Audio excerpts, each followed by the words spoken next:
Here's another high-ear HLT71 7-inch TV that came yesterday. Now this was found on eBay just this past week as and advertised as brand new in the box, never used.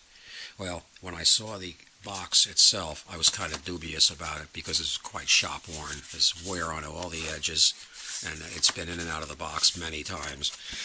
And I got optimistic and hooked it up anyway, and discovered that it would not program any stations. The screen came on, and it said, went through the auto program, but it didn't find anything. I contacted the seller. The seller expressed concern right away, so that's okay. But I decided I'm not going to send this thing back. I'm going to fix it myself. I took it apart, and here's what I found. And I don't know if this can zoom in enough. I might have to change the focal point of the camera.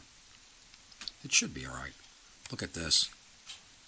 Either someone tried to replace the tuner in this thing, or the tuner got torn out by falling over. This is really bad. I mean, if you see in here, look at all these real sloppy jumpers in here.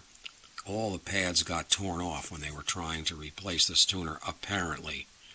This here, this whole area of the PC board is torn right out. That's what irks me, when people just lie. Now, I don't know, this guy may have bought it this way. Who knows?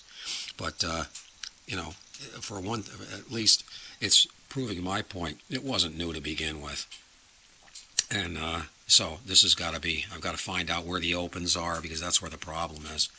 Anyway, this gives a better look at the inside of this, at least now, for now. Take a look at the processor chip on this thing. 260 pin or 256 pin IC. Wow. I've changed these before, and it can be done.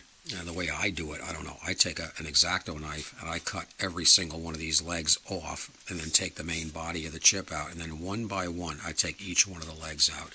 Generally, it's not worth doing that. On something, a low value, low cost item like this, it's not worth it. But anyway, somebody asked about the battery that's in here. It's a 2 ampere hour 3.7 volt battery. And interesting enough, also on these things, these use an LED backlight, not a fluorescent backlight, which is a good thing.